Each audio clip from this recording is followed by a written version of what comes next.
It's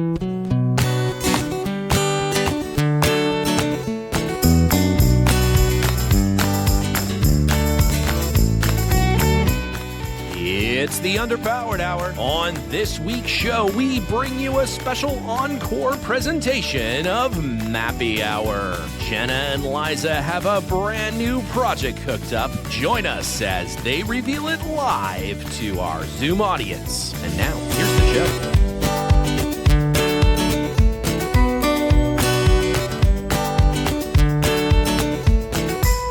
Welcome to the Underpowered Hour. I'm Steve Barris, mild-mannered television executive by day and Land Rover collector by night. You can find out more about our cars and what we're working on at thebarriscollection.com or follow us on Instagram at thebarriscollection. I'm joined, as always, by my good friend, Ike Goss. Thank you to everyone joining us today. I own and operate Pangolin 4x4 in Springfield, Oregon, where we live and breathe Land Rovers. Check us out online on Facebook, Instagram at Pangolin 4x4. Let's get started. All right, Ike. Well, this week we're going to do a very special thing. And for those folks, namely people in the UK where it was 1 o'clock in the morning, who didn't tune in to Jenna and Liza's Mappy Hour special reveal of what it is that they're up to and what will ultimately, I imagine, cause Ike's hypertension to go through the roof, is a very special adventure that they'll be undertaking over the next 2 years to get to some pretty significant rallying. I live with this lady, and I had no idea what was happening, Yeah. and now I am in full panic mode. Yeah, just slow rolling panic. Well, at that, we're going to replay what was the live Zoom session announcing this new project. If you are listening with audio and you want to see the presentation and see the tiny boxes of people and all of that sort of stuff, head on over to YouTube, where, of course, you can get the video version of our podcast anytime you want. Why you would want that, I don't know, but it is available there for you. Don't forget the VHS box sets. Oh my God, they're so good. Box art, when they laser disc. We have those on laser disc too. We can get the laser discs, absolutely. So, well, without any further ado, here is a replay of Mappy Hour. So welcome to Mappy Hour. Tonight's presentation is brought to us by ModPro AI. Big shout out to them. Thank you for helping make this happen. Really happy to see lots more faces coming in, join the club. I see Mr. Aronson and Bob Steele just joined the call. Really happy to have everybody. As you know, I'm Liza Barris. My co-host tonight is Jenna Fribley. Big shout out to the Underpowered Hour for helping us get the word out and helping host this evening's event. We've got so many supporters for our team that have come from so many different places. Some of you know us from the podcast. Some of you know us from social media. Some of you know us from our real lives, from other walks of life. And many of you know us from the Rebel Rally. And a lot of you know us from the Land Rover community. So big welcome to everybody, no matter where you're from. Happy to have you here on the call tonight. And a non-zero portion of you are related to us in some way or another. It's true. The family supporters are important. Jenna, I'm going to throw to you. Yeah, so many of you, Rebel is coming up really close. It's 2 weeks away. Is it even 2 weeks away? I guess it is. Basically. Yeah, and we're getting very excited. And we wanted to start with here you go. Here's a few pictures of the last 3 years of Rebel. We're going into our 4th year, which is very exciting. Many of you love, as we do, the original Defender 90 that we ran our first year. And then the last 2 years, we were very fortunate to get to drive a vehicle sponsored by JLR. And that leads us to this year 4. We are very excited that we're driving this beautiful Defender 90 from Sarek Auto Work. He's custom built it, and it's got all sorts of goodies, including some suspension upgrades, bigger tires. And so we wanted to start this. This is not the announcement. This is just a preamble. We wanted to start tonight's show here with a big thank you to all of our sponsors for Rebel this year. Sarek obviously being a large one, since he's literally letting us drive his car and hopefully not damage it. But, there's always a risk. Through the desert for 10 days. It's going to be amazing. One fun thing about this year's rally is it is the 10th anniversary. And the cool thing about that is that it historically back in old timey times, the traditional gift for a 10th anniversary was actually aluminum. So, today you have diamonds and all these things, but the 10th anniversary gift in old timey times was aluminum. So we feel that it's very fitting to be driving a Land Rover in this year's Rebelle, and we're very excited for it. And so our other sponsors that we want to recognize include Full Sail University. They've been along for the ride with us every single year of Rebelle, which is so amazing. People are often curious what our tie to Full Sail is, and that is actually Mr. Barris, so Full Sail is his alma mater, and he works with them regularly, helping guide their current students. So big shout out to Full Sail. We also are really excited to have eBay Motors on board this year. We have some big sponsors this year, and it feels like we've sort of finally built a little credibility in this arena, and that's pretty cool. Another amazing sponsor, Maxxis Tires. So we're not only working with them for Rebelle, but we're working with them on an ongoing partnership, which is pretty great. And then, as mentioned in the intro, we have ModPro AI, which is a really cool online platform where you can build kind of your garage of vehicles and describe the different specifications and modifications to them. And we would love to share more with you about them at some point. It's a really cool new startup company, actually. And then on the right side of the screen, you'll see we have Pennzoil, which is awesome. We're actually participating in the Pennzoil Challenge through Rebelle this year. We have Safe Extract, which is like pretty much the most amazing recovery gear you can buy. I like to tell people it's like if you were to design the best version of the thing, that's what they make. It's like the best rope and the best this X-lock thing and the best pulley and just every single component, the soft shackles, every single thing is just like if you really try to imagine the coolest, best version, that's what they make. We also have some really neat new products just installed yesterday, actually by Saltech Motorsports.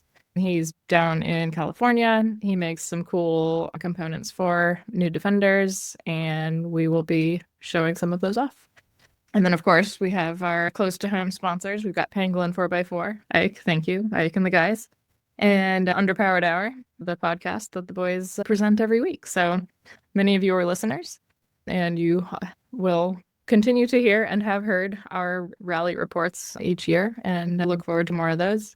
Finally, at the top of the screen here, you'll see noted our livery reveal. So we are getting the car wrapped next week, and our reveal will be on October 4th, Saturday, October 4th, there's an off-road expo event in Costa Mesa, California.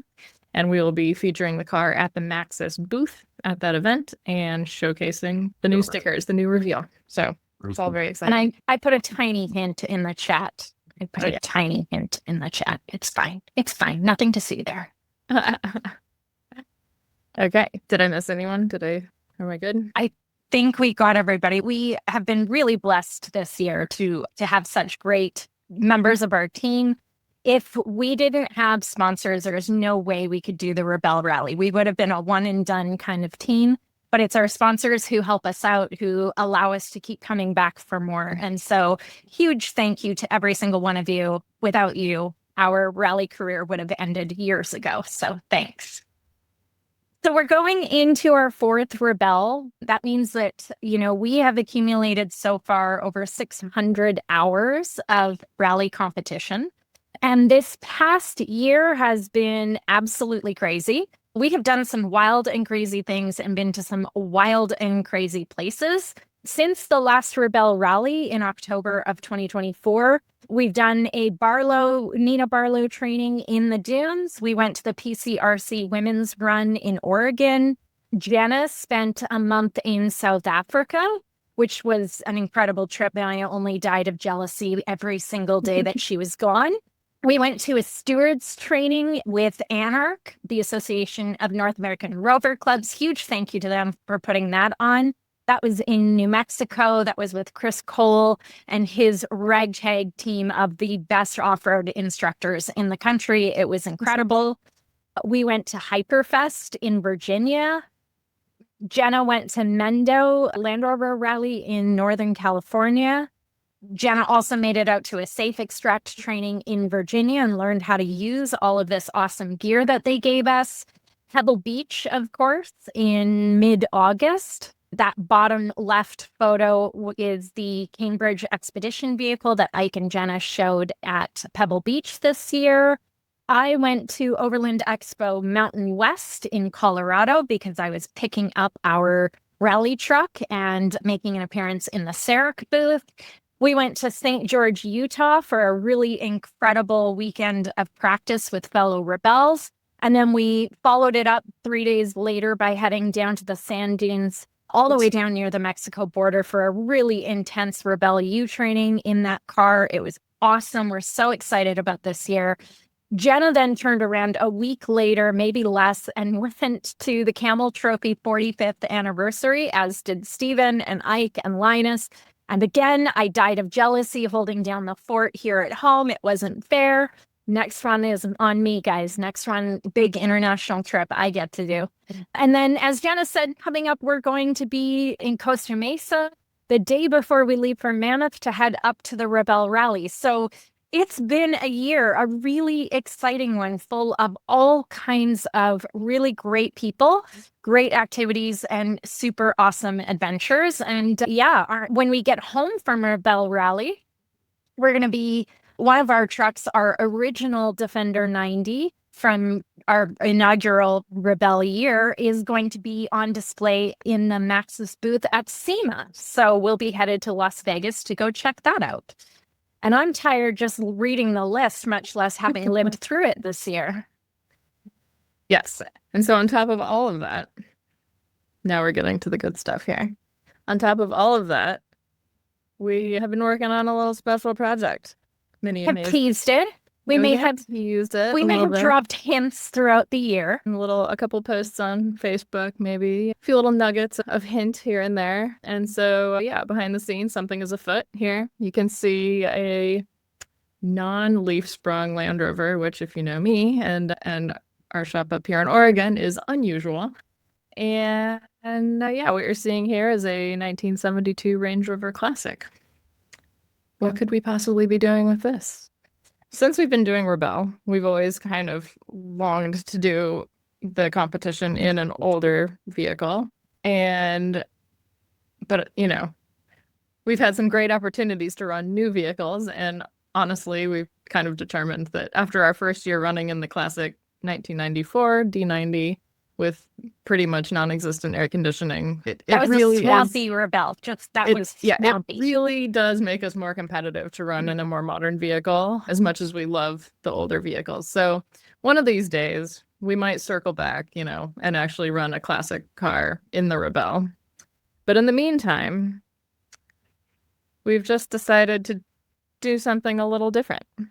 So while we continue to do Rebel, we're also concurrently working on a special project, which is, you ready? Drum roll? Are we drum rolling? Drum roll, please. Ready? Everybody give me a drum roll. We need, this requires big drum roll, friends. Big drum roll. Here we go. Okay. Are you ready? Ready for you to A clap? big announcement. Okay. Okay, here we go. In 2027, Jenna and I will be competing as Team Rover Drive, powered by TWS Motors, in the 2027 Dakar Classic in Saudi Arabia. It's crazy. So we decided, we love this rally thing so much, and we love sand so much, and we have fallen in love with the dunes. We had a very love-hate relationship these last few years with dunes, but we've decided to embrace it and love it and dive right in. And so, tell us about the competition, Jenna. So the competition, many of you are familiar with it. Historically, it was Paris to Dakar. In the early 2000s, they actually moved the whole competition out to South America because of a lot of, political tensions. And then in 2020, they moved it to Saudi Arabia. And so it continues to be in Saudi Arabia. When they moved it to Saudi Arabia, they also then started a kind of side or another category of the competition called Dakar Classic. So there's still the full Dakar, which is, a lot of motorcycles and a lot of crazy buggy style almost vehicles that are theoretically a real car but very heavily modified. And that competition is about just going as fast as physically, mechanically possible, through the desert, and whoever gets to the end first wins. The Dakar Classic is a little different. It's a little bit more akin to what we seem to thrive at, which is there's more special challenges and it's a regularity rally. So you're given a prescribed pace and you're trying to keep that pace, but it's not about who can get there fastest. So it is still a faster paced event than the Rebelle, but it is still it's not a competition where the person who puts as much money as possible to their car wins. So we're pretty excited about it. We love the navigation and the skill, kind of keeping pace. We love that part of Rebelle, and we're really excited to apply that here.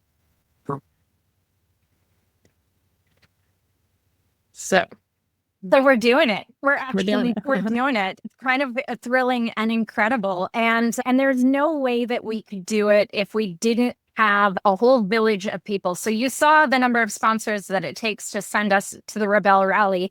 And that rally is in my backyard. But to send us all the way to Saudi Arabia, we need a really incredible team. And we have been blessed to be already joined by a couple of sponsors that already believe in us and have stepped up to name our team and power our team. So first up, I want to send a big thank you to Brad and Amy over at Rover Drive. And I'd love to introduce them to you all. Brad, Amy, if you guys want to unmute, we'd love to hear from you.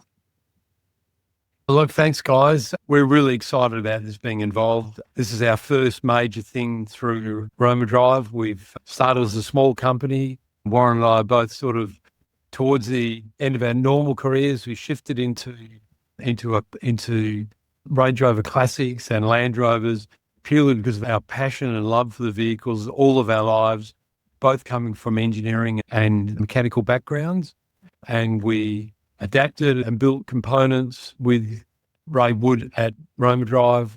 And then when Ray decided to retire, we were left with little option if we wanted to go forward with this is to buy the company, which we did. We've been through 6 months of engineering review and getting everything transported here to Australia. We're on the West Coast in Sunnyside in Perth in Western Australia. The car behind us is one of our test mules, the TD5 that we've fitted up, and it's now done its third crossing across Australia, and it's going to be going back shortly. Meanwhile, we're going to go up to the Gundagai gathering. It's the 77th Gundagai Land Rover gathering here. It's in country New South Wales, and there we're going to join the world record convoy of Land Rovers, both in the TDI and in our 1952 Series 180 that we've already got the overdrives fitted. We're going to go out there and wave the flag and have a good time, meet a whole bunch of people out there out Land Roving. Should be a few hundred of them. So we're really looking forward to it. Absolutely. Yeah. Awesome. Well, we're so thrilled to have your support. Of course, they are providing us with a number of Rover drives to have on board our vehicles, so we will be well equipped for whatever Saudi Arabia can throw at us. But in addition to that, they're also providing us with a number of Rover drives that we're going to be raffling off. We'll talk more about that in a little bit. Huge thank you to you guys for coming on board and seeing the value of the storytelling and the opportunity to get your product out in front of a lot of podcast listeners who, obviously, I have already tagged you in the chat. There are some listeners on this call right now who have Rover drives in their car. And so, so happy to align with your brand and to have you guys with us. And so thank you so much. In addition to that, we will be powered by TWS Motors, and that is no small feat. TWS Motors, I'm going to throw to Clint Cooper, who is here to chat a little bit about it. They are rebuilding our motor for us over on the East Coast, and we so lucky to get connected with them early in our decision to embark on this journey. And they have been pivotal in helping us make a lot of really key decisions, all the way down to which vehicle we were going to run this year, the motor, and all of the things that come after that, start that chain of decision making. So Clint, so happy to have you here tonight. Thank you so much for joining us, and thank you for sponsoring us. Yeah, of course. Hey, everybody. My name is Clint Cooper. and I'm one of the owners of TWS Motors. Super excited to be part of the journey with the team, right? They contacted us early, put in touch from a mutual friend. And once we sat down, talked with Jenna and Liza, it was an automatic yes. So we're really excited to be the heart of the car. And we're really excited about the opportunity. So TWS Motors, for those who don't know us, we've been around since 1990, building and modifying Rover V8s, right, for reliability and performance. We're on the East Coast, as Liza said, in the Boston, Massachusetts area. And we've built north of 1,000 Rover V8s, over our tenure. And we spent a lot of time dyno testing, just trying to figure out, get all the reliability and power out of it. And so that's what we're going to build for the team. We're going to keep it simple, yet, fast. So we're going to build them a 3.5 liter. Our 3.5 liters put somewhere 250, 275 horsepower. We can go as radical as, we've got 600 horsepower, 5 liter Rover V8s running around out there, but we're going to stick with the traditional 3.5. It should be really cool. And we're really excited about it. We are so stoked and so lucky to have you on our team. Like I say, Clint and Zach have been really instrumental in helping us make a lot of the decisions. When you decide to embark on something like this, you need to know that you've got the fundamentals taken care of. And, lucky for us, thanks to this incredible Land Rover community that we're part of, we happen to be connected with just the best of the best out there. And so, again, thank you to both of you for sponsoring us and believing in us and getting behind this crazy mission of ours. Of course. And a quick side for anyone that can see my background, actually, the green Defender there behind me has a Romer drive and has a turbocharged 4.6 liter. And even with those big old tires, we had 350 horsepower to the wheels. Holy moly. But it's full circle there for us. James Drake says, but can you make a 225 in a series car stop leaking? That was so. I'll leave that to other people. That's an Ike Goss. That's an Ike Goss task. All right. Well, thank you so much, Clint.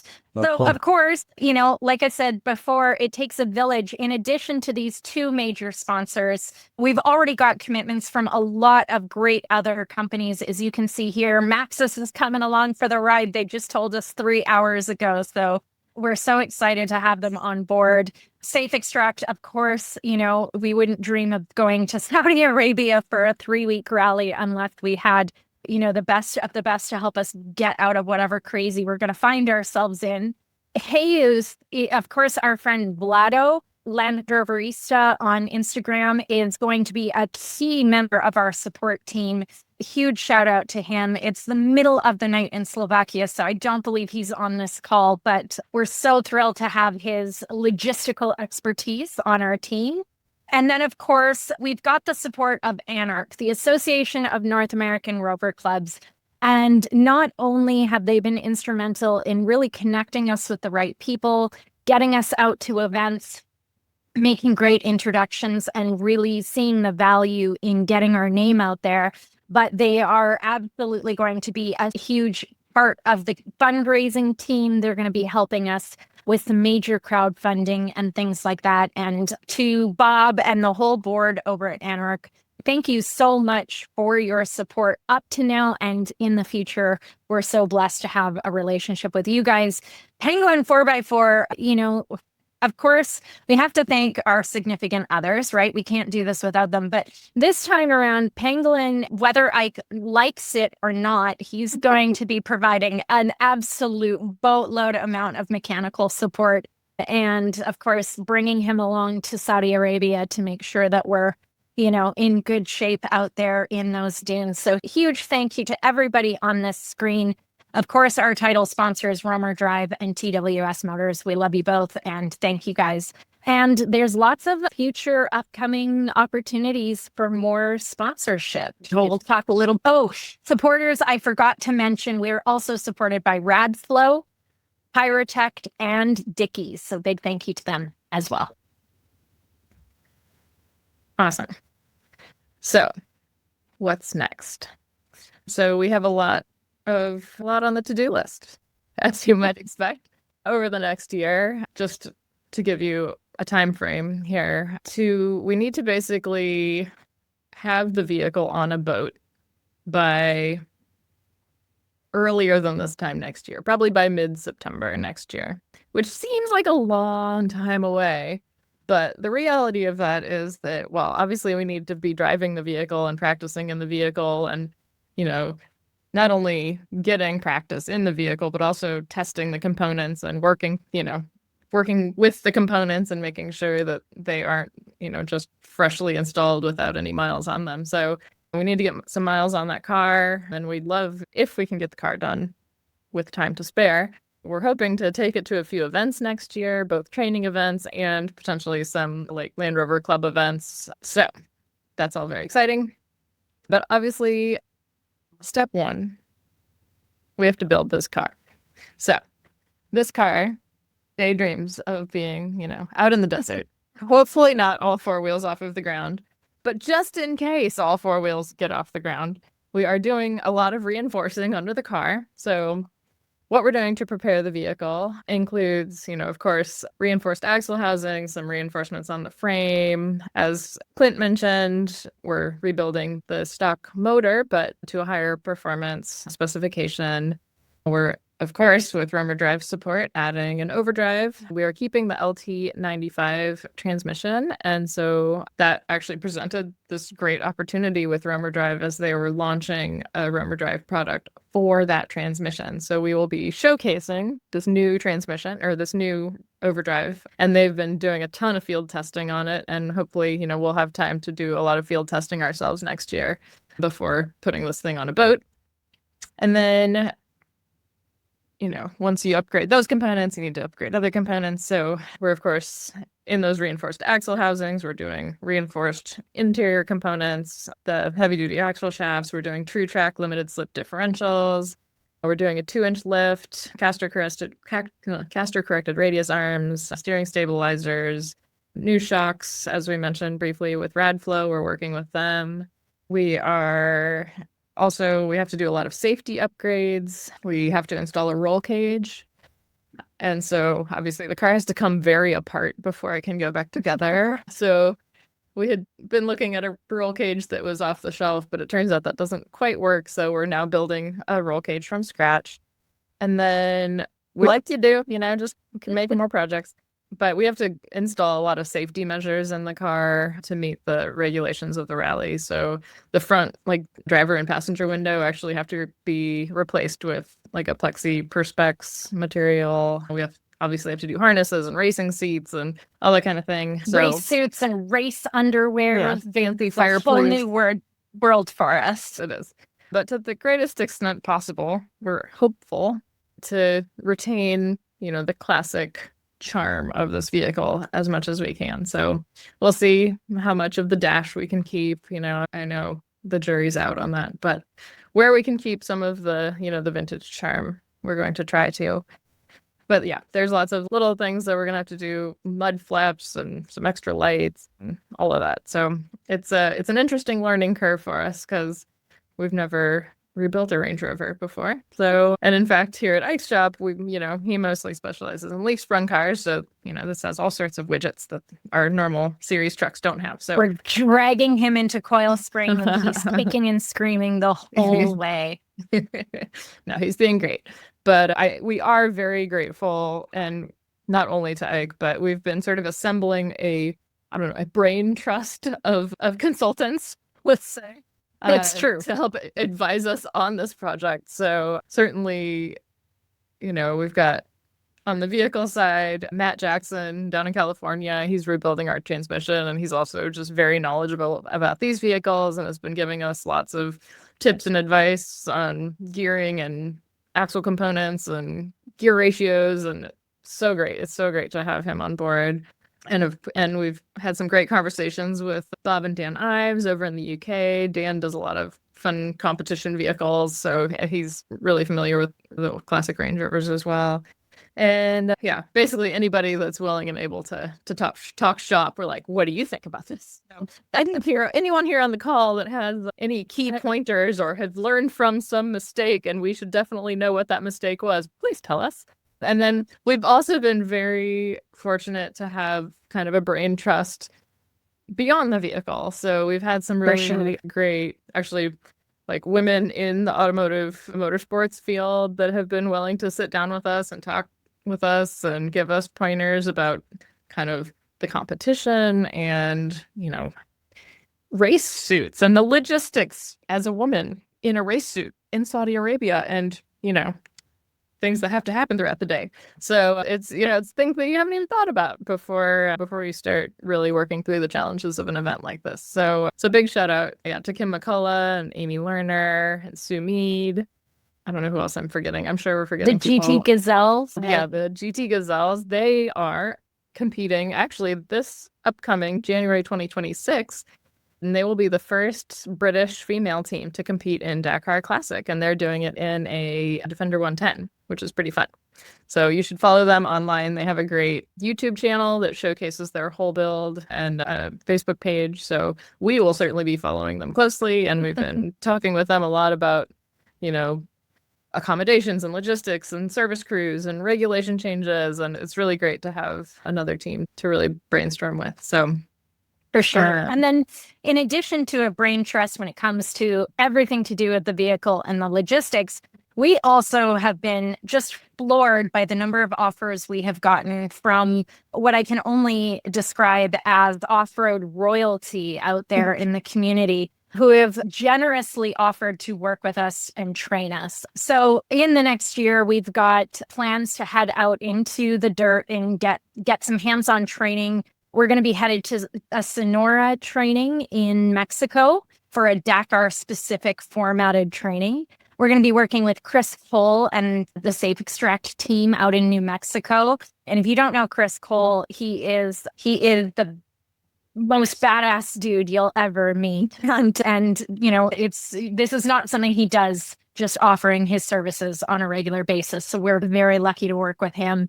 Of course, Emily Miller, the founder of the Rebel Rally, and little does he know that Emily volunteered Jimmy Lewis to coach and train us. So Jimmy, we're coming for you like it or not. But Jimmy, of course, has a ton of experience in Dakar. And, to work with him is a treat, to say the least. And they have set a goal for us to be in the dunes 40 days over the next year. We need to accumulate 40 dunes days in the next year. So we're always looking for dune buddies, fellow rebels that are on the call that want to come join us for a dunes day. We're going to be hitting the sand as often as we can.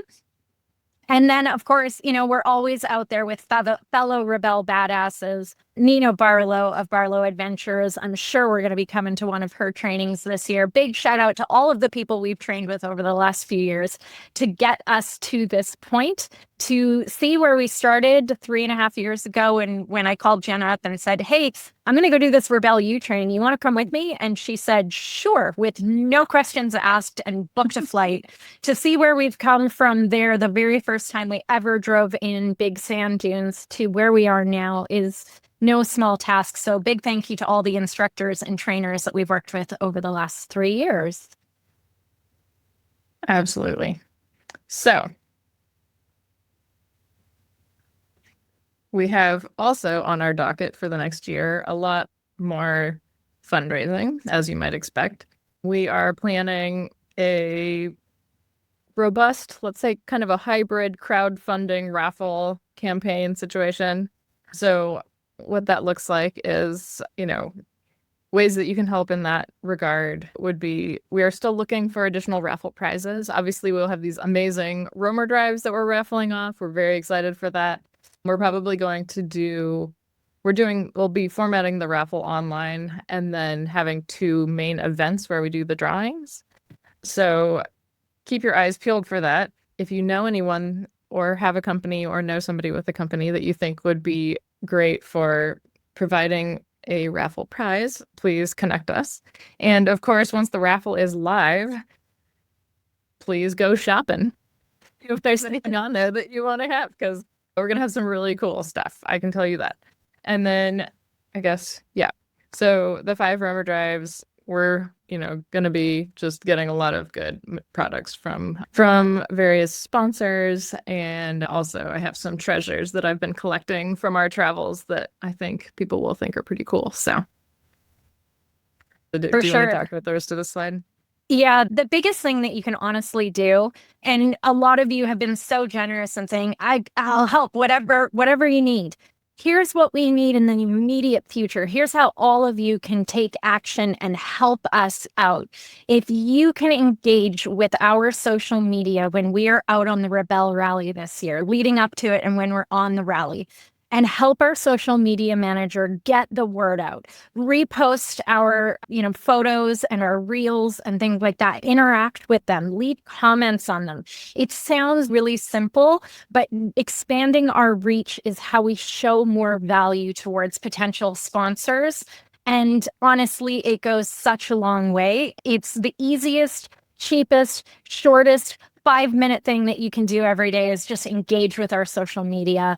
Help us with expanding our network. If you know people that you think would be jazzed with this project and would want to get behind it, we'd love an introduction. Honestly, everything that we've gotten this far, and all of the connections that we've made are because we know somebody who suggested that we talk to somebody. So, honestly, that goes a long way. And so many of you have been so gracious in offering those things. So please keep it up. That is really the best thing that you can do for us. Absolutely. And one last sponsorship opportunity that is very specific and is actually a side note. We're planning a breakfast for all 8 Land Rover teams at Rebel here in a couple weeks. And we are looking for a sponsor to just chip in a few $100 so that we can make it a hosted kind of breakfast event. So if anybody is interested in that or knows anyone that's interested that would be possibly interested, please reach out. We'll put their logo on the invite. We'll thank you on social media, and we'll share stickers or whatever swag that you might want to share with the other teams. But yeah, there's 8 Land Rover teams in Rebel this year, which is crazy. I think it's the most that there have been in all the 10 years of the event. So pretty cool that for the aluminum anniversary that there'll be 10 or 8 Land Rover teams out there. So yeah. All of you who joined us on this call tonight, a huge thank you. If you're a listener of the podcast, huge thank you. Can you believe that we are already 240 some odd episodes in? You might want us to go away, but we're not going away. We're still going strong. Yeah, I think Steven is trying to find the thumbs down emoji, but we love these guys. We love the community that we've made through the podcast. Fun fact, we have been recognized in foreign countries because we have been spotted driving Land Rovers, and it turns out that they are listeners of the show. So promptly asked to leave.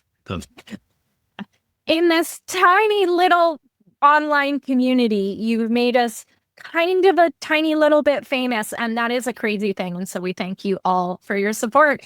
And I think now it's time to open up to a Q&A. What do you guys got for us? If you've joined us this far and you're like, I got to run, I got to go make dinner or breakfast or whatever time zone you're in, please feel free to leave. And we're just so appreciative that you came. But otherwise, we'll open it up to any questions that anybody has.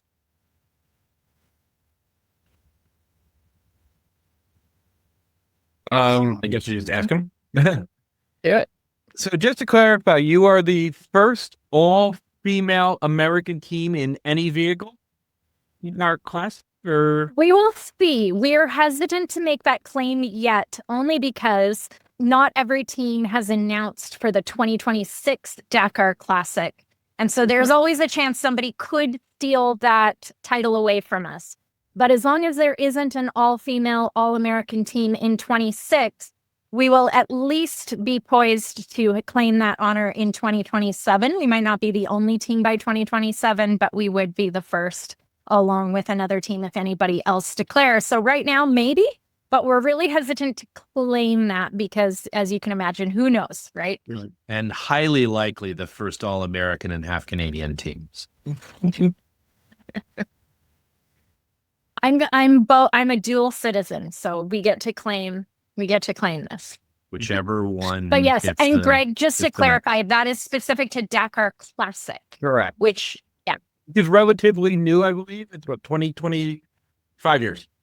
I think it's 5 years. I think we're going into the 6th year. I think it started in 2020. Is that right, Jenna?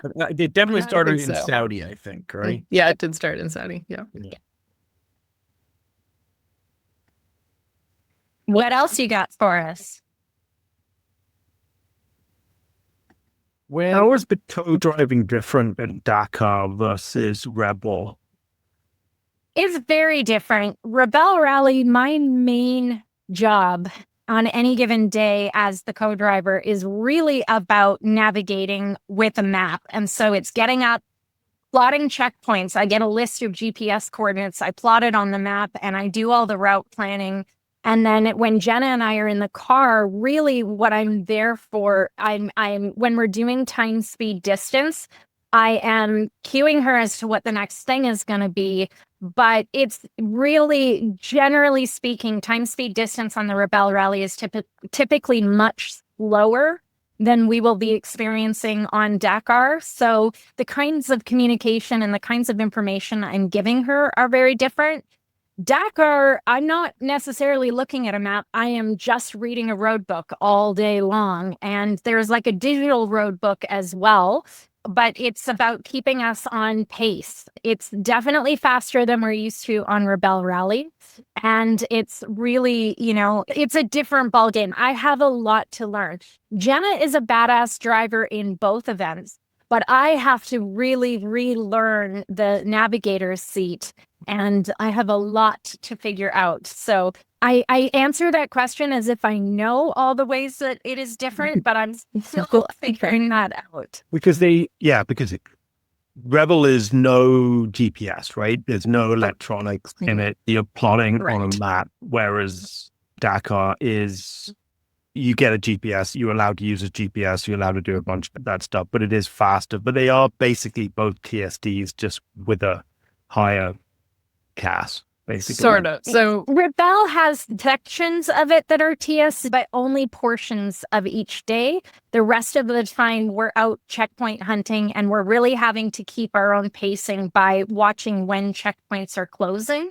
It's a different kind of time management. Sure, there's lots in common, but a little bit different. The TSD sections of the Rebel Rally are usually maybe a half hour to an hour of each day, whereas the TSD is literally the whole day for 3 weeks on Dakar. And let me just add that the Rebel is a navigation rally. It's not a driving rally. Like, it is important to drive well, and it is important to have a car that's capable. And definitely that makes you successful. But the most important thing is the navigation. Like, it is 90%, 99% of the tasks we are doing are navigation, not specifically. Like, the driving is just the tool to get to the waypoints. Whereas in Dakar, it's more heavily loaded towards the driving than Rebel. Yeah, what we would call a NavX versus a DriveX in the rally world. I have a basement full of root books. So yeah, makes sense. Because I keep James, I think we need a phone call at some point. Joining our brain trust. Yeah. The other thing that I do highly recommend when you build the car is to put in cool seats to cool yourselves down. That is my one thing. I wear mine at winter rallies to cool. Yeah, it's the number James one. is actually wearing his right now. I wish, because it's actually being cold in my house. But my wife did tell me I wasn't allowed to wear mine at our wedding. I like that she had to clarify that. So tough. She had to clarify. So I went through 3 shirts instead. So, as you do. Well, if you have specific product recommendations for that, like, I don't even know where to start with researching that stuff. And we would that would be helpful. You need a Bible, this is the 2008 Bible. This is the Demon Tweaks catalog from the UK. You can spend hours in the stuff. Hours in a rally. All right. We'll be emailing you. We'll be emailing you for more pointers on this. Not like this Bible that is sitting on my desk. Not the green Bible, yeah.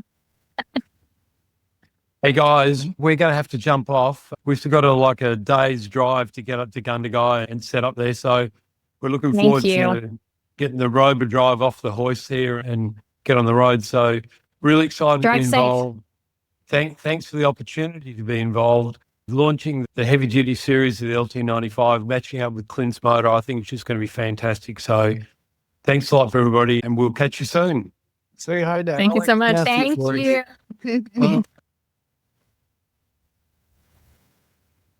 Any other questions, thoughts, comments? Thank you so much. I've been reading all the comments as we've been going. Jenna will probably catch up when we're done, but y'all are so great. This makes us feel really loved and supported. When will you have your project calendar available for the rest of us to view? You mean you specifically? You mean I feel like he's staring at me. I would also like access to that calendar if that's something available. I mean, we'll get our business managers on it right away. Yeah, right away. This is actually, Stephen, I just found out about this tonight with all of you on the call. We've been keeping this a secret from them too. I barely know who these people are. Yeah. Yeah, in a perfect but probably impossible world, maybe this car would be done in February. But I know Ike is like, that gives him panic attacks. So I'm not going to say it out loud. This February? This February? You know. You don't have a life. You don't have other projects you're working on, do you, Ike? No, I'm sure I can find 1,000 hours to, Learn what a coil spring is? Easy. No, but Jenna's going to help you. sometime this I'm going to fly up and help you. Oh, well, then you better book a flight right now. Cool. Well, thanks for the outline here. I'm excited about this project and looking forward to everything that happens as a result of this. Thank you. Would my Starlink mini mount help you guys out at Dakar? Sal, that's a really good question.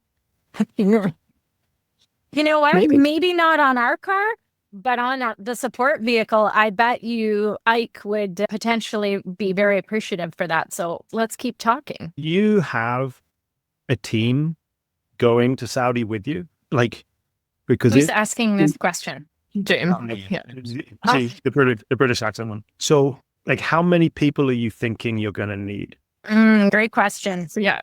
So obviously it would be really nice to have a support crew.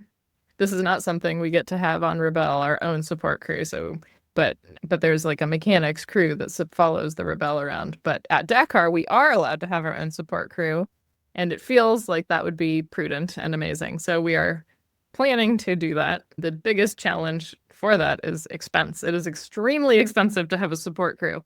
So not only you have to obviously have a vehicle, a support vehicle, just to register the vehicle, assuming you have a vehicle, is another 4,000 pounds. Plus it has to have at least 2 mechanics or 2 support crew members in said vehicle at another 11,000 pounds per person. And really, we would like to probably have 3 in the car, maybe 4 if, magical money makes that work. But we're trying to get at least 3 people in that car. And so, that's just a whole logistical challenge. But fortunately, we have Vlado with Hayes, who's offered to really spearhead that and offer a vehicle to use that is on that side of the ocean, which is really nice for us versus shipping a second vehicle from Oregon to Saudi Arabia, which is a lot of water in between. We're spending next year collecting Freelander and distribute them along the course. There you go. Essentially, 15 Freelanders across 4,000 kilometers. Placed. Yeah. So our tentative plan.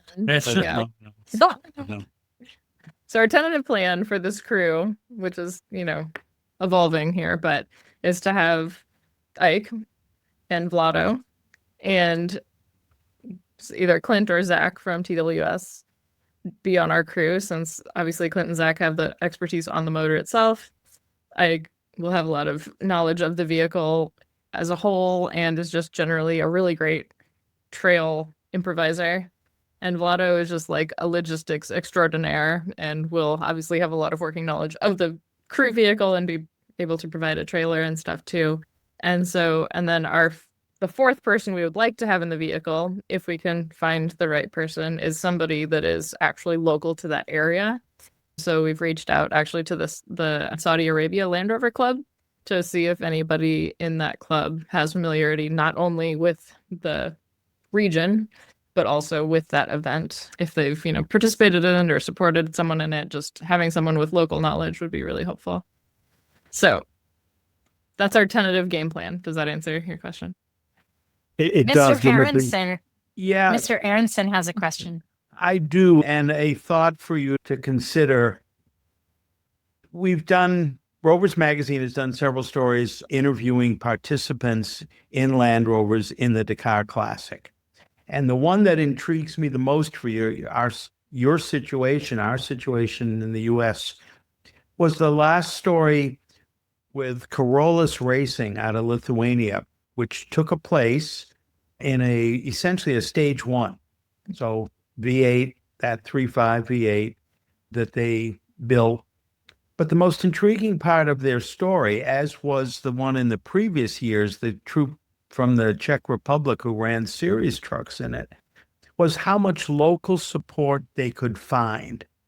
And you have a Land Rover club in Saudi. That's fabulous. I didn't even know there was a formal one. But there's a lot of skill, material, and even parts available on your route, because that was part of the story. And they finished in one case because they could find a valve train somewhere, and they found local mechanics who could repair a problematic part, rebuild it rather than necessarily replace it. So I just want to urge in your consideration of the tech support you want to get, what's there, and can you find out in advance what's available on your route? Yeah, that's an interesting question. And maybe that's something that Saudi Arabia Land Rover Club can help us understand in advance. Everyone I know who's been to Saudi, not obviously on Dakar, but just in general, has said that everyone's very open, very friendly, very helpful. I think kind of a bit of a country that we didn't know that much about because it only recently opened to tourism. But I've heard a lot of stories of people saying just, traveling regularly, people have been very open and very friendly and very welcoming. So certainly bodes well in the realm that Jeff is saying. Yeah, we're both excited and, tiny bit scared shitless, right? I think that's fair to say. Like, True. It goes hand in hand. Timeline between panic and excitement. Yeah, 100%. Originally, I'll let you all in on a little secret. Jenna called me when Dakar was happening in this year, in 2025, and said, real excited. We're doing this. And I went, okay. And she said, we're doing this in 2026. And I went, what? I'm sorry. Okay, how are we doing this in 2026? And we talked about it and we said, okay, we're going to do this in 2026. And then we thought a little bit about it and decided, you know what? We should maybe just set our sights for 2027 because figuring all of this out, we're 6 months into being really firmly committed to this idea. And there is still so much that we have to figure out and learn and make decisions on. So, yeah, really glad that we made that choice. 2027 seems a lot more. Me too. Will you be doing the Rebel Rally and the Dakar next year? This is a really good question, Mr. Goss. And I would love to have a definitive answer for you. But the reality is that I am not sure in this moment. When can I look forward to a decision? Not yet. Stay tuned. I can't imagine why that should factor into any of our decision making. The Rebel Rally doesn't take us out of commission for several weeks at a time, nor does it stress us out at all in September when we're about to leave. I don't know what you're talking about. Plus, this Land Rover will be on a boat by the time Dakar happens next year. So, And by the time Rebel happens? Yeah, that one. The Range Rover will be done. It'll just be we'll just be so ready and it'll be just on a boat. We'll send the Range Rover off and then we'll be cocktails. bored and we'll have to go out on the Rebel Rally just to keep our skills fresh, Absolutely. But to be fair, that is a really good question. And I'll let everybody on this call know we're debating that right now. Our FOMO means that, of course we want to do it all. And of course we don't want to miss the rally next year. But, the efforts going into logistics and fundraising and building a car at the moment, when we get back from Rebel, we're all in on Dakar. So we will make that decision at a later date. I will say we already have a couple of sponsors who have said that if we're doing the Rebel next year, they're in. So that might factor into our decision a little bit. We'll have to see. Because we're not saying no. We haven't said yes yet either. Is that? We'll find out. So in the chat, we've got a question about Max's tires. Basically, recommendation for a series on which model. So I can tell you, because I've done exhaustive research on tires recently, trying to figure out what tires we James, he's ready to write it down. Use. Yeah. So the challenge that we had, this tricky situation we had, was that Max's Tires is being very supportive and wants to partner with us and wants us to be their brand ambassadors and has provided great tires for Rebel. And we're like, okay, yes. But they didn't make tires that fit the truck that we want to do in Dakar. Like not the optimal tire size, I was going for, I really wanted to do a 235/85/16, right? And Max's just doesn't, when you look on their website, there's no 235/85/16s. And I'm like, come on, guys, don't make me get all weird with my specs to try to accommodate some weird tire size. Well, we just found out today in their new tire line that they're making, they are doing 235/85/16s it's an all-terrain. So it's not a mud terrain. It's their new all-terrain sport. So it's not the most aggressive tire. We're going to try it for training and see how it does. And it will be available in that size. And then I'm hoping that it's going to be so successful in that size that they'll be like, oh, well, maybe we should make our other tires in that size. So, if everyone wants to just email Maxis and tell them how much you would love to buy their tires if they made more in 235/85/16s, then, that would be great. We're going to work that angle on our end as well. They do have some other sizes that can work, but they're wider, right? And I don't want them to be that wide. So the 235/85/16 in the Maxis Razor AT-S is the one that is currently available or about to be available, in 2 months. To be about to be available, yes, because it's not. I was just looking. Yeah, it's not on their website yet. Yeah. None of these fit. None of these fit my stupid 16-inch rim. Yeah. About 2 months. We have similar problems. Yeah. All right. Thank you. Y'all, this has been really fun. I think we'll take this opportunity to wrap it up unless there's any last questions out there. I have a question for all of you. If you want to type it in the chat, what color do you vote for on our Range Rover Classic? What should be the base color of our Range Rover be? Because I'll tell you, the images going back and forth between Jenna and I have run the whole gamut of color spectrum, but we're pretty sold on keeping it kind of to a solid base color with designs on top of it. So tell us, what color would you take that car and make it in Dakar Classic 2027 if you were driving it? And then I think once you've typed your answer, I think we'll sign off pretty quick here. I just want to say thank you to everybody. Thanks again to all of our sponsors. Thanks again to ModPro AI for making this evening happen. Thank you to Steve and Ike and the Underpowered Hour podcast and all of our listeners. And to our fellow rebels, we'll see you in 2 weeks. 2 weeks in Mammoth. We'll see you in 2 weeks in Mammoth. Here we go. Let's rally. Let's go. Thanks, everyone. Thank you all. Yeah. Bye-bye. We got a lot of votes for green, which I like. Sand glow. Jorge, I like your thinking. Elviston red. John Costage. Elviston red. Color. They don't make it anymore. My Freelander was the Elviston red. It's a wonderful color. They don't make. Love it. So you actually have to have a color that pops on the sand, otherwise it won't show up in photos. Exactly. What color? It's going to be pink. It's like the Pink Panther. That would be fun too. Yeah, you got to see it in sand, otherwise media coverage. Yeah, Lou says Barbie pink, mahogany. We've got blue. We've got Coniston green, orange. We got lots of votes. Nobody's helping us break this tie. We're just going to have to decide. And for of course, ourselves. Bob voted for Lincoln Green, which is also dear to course he my heart. did. It is the color that I fell he in did. love with on that car. Was that it was a good He's tickly. just saying that because he I'm wants partial to to steal your green car myself. and register it as his own car. In matching. We would be twinning. He has. We would be twinning. We would be twinning. Speaking of Bob, Jeff, safe travels out tomorrow this weekend, and anybody else on this call who might be going out there. Have so much fun. So badly wish we could make it to that one, but It's just too tight. oh my goodness. We love you guys, Jenna and Liza. Thanks for all you're doing for our community. This is nice to have this kind of excitement. I mean, that's the best part of all this is, we all support you, but it's nice to have this type of enthusiasm, something we can all rally behind. So thanks for putting your necks out there for all of them. No, thank you. Thanks, guys. This is fun. We're going to have a great time, and there's going to be some great storytelling opportunities for the next year and a half.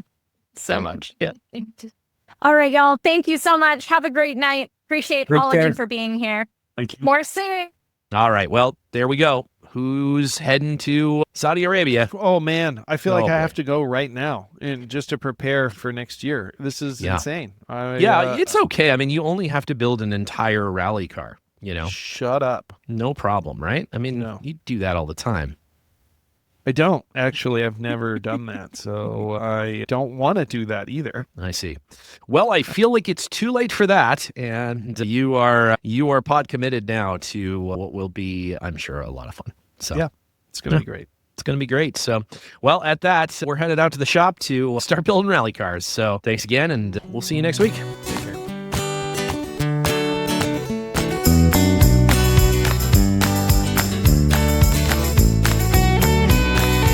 The Underpowered Hour is produced by Liza Barris, Ike Goss, and me, Steve Barris. Pavel Svardov composed and performed our theme music. Consider supporting the show on Patreon, and if you already do, thank you. Your support makes the show possible. For even more, check out our Instagram or Facebook.